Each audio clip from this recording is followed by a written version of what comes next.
రాష్ట్రానికి అత్యంత కీలకం. అందుకే రెండు పార్టీలు కలిసి బరిలో దిగాయి. మేము చేతులు కలిపింది మా కోసం కాదు, మా పార్టీల అధికారం కోసం కాదు, నా కోసమో పవన్ కళ్యాణ్ గారికి అధికారం కోసం కాదని మరొక్కసారి మీ అందరికీ విజ్ఞప్తి చేస్తున్నాను. మేము చేతులు కలిపింది రాష్ట్రం కోసం, 5 కోట్ల భవిష్యత్తు కోసం. ఇక్కడుండే యువత, విద్యార్థులు, పుట్టిన బిడ్డల కోసం, పుట్టబోయే బిడ్డల కోసం, వారి భవిష్యత్తు కోసం మేము కలిశామని చెప్పి కూడా నేను మీకు తెలియజేస్తున్నా. విధ్వంసమైన రాష్ట్రాన్ని నిలబెట్టడానికి చేతులు కలిపాం. హత్యకు గురైన ప్రజాస్వామ్యాన్ని తిరిగి బతికించడానికి మేము చేతులు కలిపాం. దెబ్బతిన్న రైతాంగం కోసం, మీ బిడ్డల ఉద్యోగాల కోసం కలిసి బరిలో దిగాం.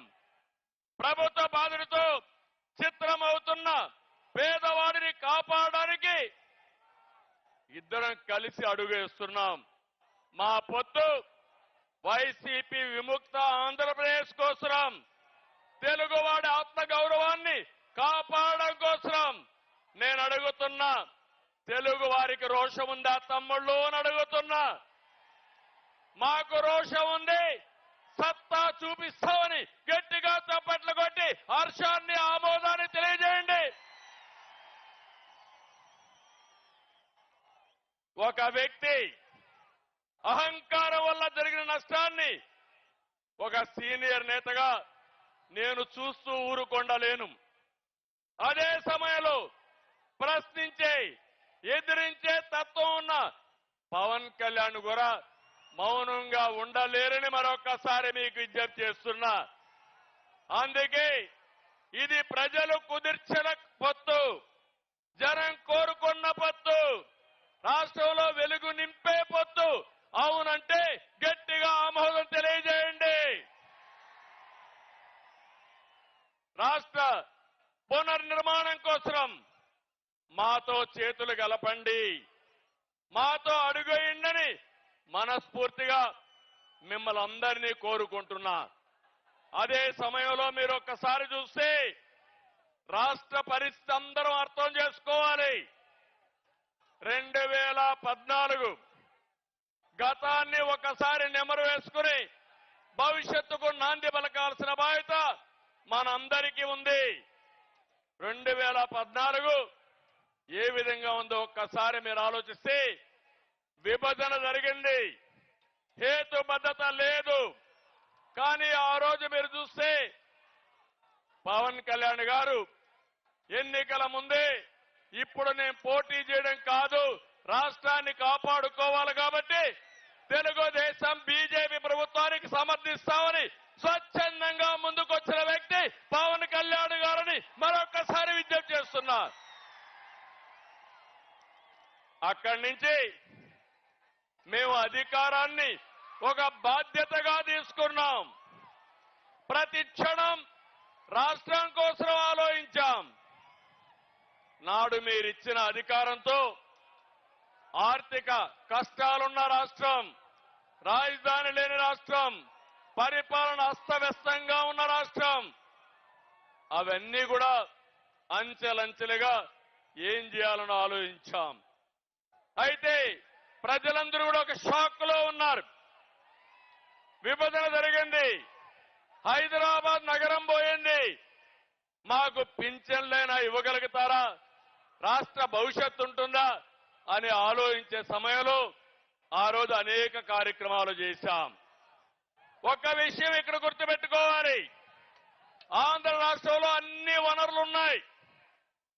యువత ప్రపంచాన్ని జయించే శక్తి తెలుగు తమ్ముళ్లకుంది, అది ఆంధ్రప్రదేశ్ సొంతమని యువతకు విజ్ఞప్తి చేస్తున్నా. అదే కాదు, సమర్థవంతమైన ప్రజలున్నారు, పోలవరం లాంటి నదులున్నాయి, ఇంకో పక్క సముద్ర తీరం ఉంది, బంగారు పండించే భూములున్నాయి, పండే భూములున్నాయి. అన్నదాతగా అన్నపూర్ణగా ఆంధ్రప్రదేశ్ పేరు వచ్చిందంటే గోదావరి డెల్టా, కృష్ణా డెల్టాలే కారణం అని చెప్పి కూడా నేను మీకు తెలియజేస్తున్నా. అలాంటి రాష్ట్రాన్ని బాగు చేయాలనే సంకల్పంతో మేము ముందుకు పోయాం. ఆ రోజు 2029కి విజన్ డాక్యుమెంట్ తయారు చేశాం. అమరావతి హైదరాబాద్ కంటే మిన్నగా ఒక రాజధాని ఉండాలని, ప్రపంచమే గుర్తించే విధంగా చేయాలని ఆ రోజు రూపకల్పన చేశాం. పోలవరం పూర్తి చేసి రాష్ట్రంలో ప్రతి ఒక్క ఎకరాకు నీళ్లు ఇవ్వాలని ఒక ఉన్నతమైన సంకల్పంతో ముందుకు పోయాం. కానీ మీరు చూస్తే కేంద్రం నుంచి 11 విద్యా సంస్థల్ని, ఐఐటి గాని, ఐఐఎం గాని, సెంట్రల్ యూనివర్సిటీ గాని, all India institution of medical science గాని ఇవన్నీ తీసుకొచ్చాం. అదే మాదిరిగా ఆ రోజు మీరు చూస్తే ఢిల్లీకి వెళితే రాష్ట్రం కోసం వెళ్ళాం, ప్రాజెక్టుల కోసం వెళ్ళాం. ఆ రోజు అనేక విషయాల్లో సాధించుకొని తిరిగి వచ్చాం. ప్రపంచమంతా తిరిగి యువతకు ఉద్యోగాలు ఇవ్వాలని 16 లక్షల కోట్ల రూపాయలు పెట్టుబడులు తెచ్చాం. 10 లక్షల మందికి ఉద్యోగాలు ఇచ్చాం. ఈ రోజు మీరు చూస్తా ఉంటే ఇవన్నీ కూడా ఇటుక పేర్చి కట్టినటువంటి సౌదాన్ని జగన్ వచ్చి ఒక గొడ్డలి పెట్టుతో మొత్తం నాశనం చేసే పరిస్థితికి వచ్చాడని చెప్పి కూడా నేను మీకు తెలియజేస్తున్నా. తమిళలో ఇక్కడ మీరున్నారు. ఈ రోజు రాష్ట్రంలో ఒక సైకో పాలన ఉంది, అవునా కాదా అని మిమ్మల్ని అడుగుతున్నా. ఉంది అంటే చేలిపైకి ఎత్తండి. ఏ రాష్ట్రంలో అయినా సైకో పాలన ఉందా అని మిమ్మల్ని అడుగుతున్నా. ఏ ముఖ్యమంత్రినైనా సైకో అన్నారా అని మిమ్మల్ని అడుగుతున్నా. గట్టిగా చెప్పండి. రాష్ట్రం అంతా వినపడాలి. మా పొత్తు కూడా ఎందుకో మీరు ఆలోచిస్తే మీకు ఒక అవగాహన వస్తుంది. ఏ ముఖ్యమంత్రి అయినా ఒక అభివృద్ధి కార్యక్రమాలు చేసి తద్వారా పరిపాలన చేస్తారు. కొత్తగా ముఖ్యమంత్రి అయిన వ్యక్తి ఒక పక్కన మీరు చూస్తే ఒక సంక్షేమమో ఒక అభివృద్ధికో నాంది పలుకుతారు. కానీ దురదృష్టం ఈ ముఖ్యమంత్రి మొట్టమొదటిసారిగా మా ఇంటి పక్క నుండి ప్రజా వేదిక కూల్చి ఈయన పరిపాలన ప్రారంభించాడంటే ఎలాంటి వ్యక్తో ఒక్కసారి మీరు ఆలోచించుకోండి. అది ఇతని నిజమైన నైజం. ఏది కూడా ఒక పద్ధతి ప్రకారం చేయకుండా ఎక్కడికక్కడ ఒక విధ్వంసానికి దారి తీశాడు. ఒక పక్కన మీరు చూస్తే మీడియాని కంట్రోల్ చేయడం కోసం, ప్రతిపక్షాన్ని కంట్రోల్ చేయడం కోసం, మమ్మల్ని తిరగనీయకుండా చేయడం కోసం జీవో నెంబర్ 1 తీసుకొచ్చాడు. నియంత్రణ పెట్టాడు. మీటింగ్లు అడ్డుకున్నాడు. ప్రజాస్వామ్యాన్ని అపహాస్యం చేశాడు. అది తీసుకొచ్చి ఈ నిష్ట ప్రకారం ఎన్నికల ముందు ముద్దులు పెట్టిన ముఖ్యమంత్రి ఎన్నికల తర్వాత మీడియా పైన అందరిపైన పిడిగుద్దులు గుద్దే పరిస్థితికి వచ్చాడంటే ఇది ఇతని స్వభావం. అదే అహంకారం ఇతనికి. ఇంకో పక్క మీరు చూడండి, ఈస్ట్ గోదావరి జిల్లాలో డ్రైవర్ సుబ్రహ్మణ్యాన్ని చంపి ఈయన కారులో, ఎమ్మెల్సీ కారులో డోర్ డెలివరీ చేశాడంటే ఎలాంటి అహంకారమో మీరు ఒక్కసారి ఆలోచించుకోవాల్సిన అవసరం ఉంది. అన్నా క్యాంటీన్ పెడితే 5 రూపాయలకే ఒక పూట తిండి పెడితే అలాంటి అన్నా క్యాంటీన్ని మూసేయడమే కాదు, అన్నా క్యాంటీన్ ద్వారా అన్నం పెట్టకూడదన్న దుర్మార్గుడు. అలాంటి వాడిని మీరు చూస్తే ఇది ఒక పెత్తందారీ వ్యవస్థకు నిదర్శనం అని చెప్పి కూడా నేను మీకు తెలియజేస్తున్నా. రాజధానిని అడ్డుకున్నారని ఆ రాజధాని మీద శాసన మండలిలో బిల్లు పాస్ చేశారని శాసన మండలి రద్దు చేయాలని పోయాడంటే ఎంత అధికార దుర్వినియోగం మీరు ఆలోచించుకోవాల్సిన అవసరం ఉంది. మాస్క్ అడిగిన దళిత డాక్టర్ సుధాకర్ ని పిచ్చోడిని చేసి చంపేశారు. ఇది అతని అరాచకానికి పరాకాష్ట అని చెప్పి కూడా నేను మీకు తెలియజేస్తున్నా.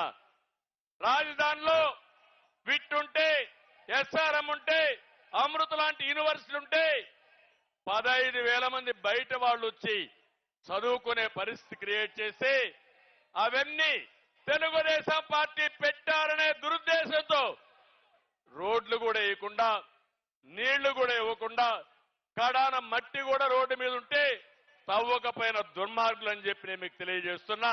అది ఈయన మూర్ఖత్వం. ఇంకో పక్క నిన్నే చూశారు, international cricket player Hanuma Vihari YCP వేధింపులు తట్టుకోలేక పారిపోయాడంటే ఎంత టెర్రరిజమో ఒక్కసారి మీరు గుర్తుపెట్టుకోవాల్సిన అవసరం ఉంది. కడాన మీరు ఒక్కసారి ఆలోచిస్తే తన సొంత చెల్లెలు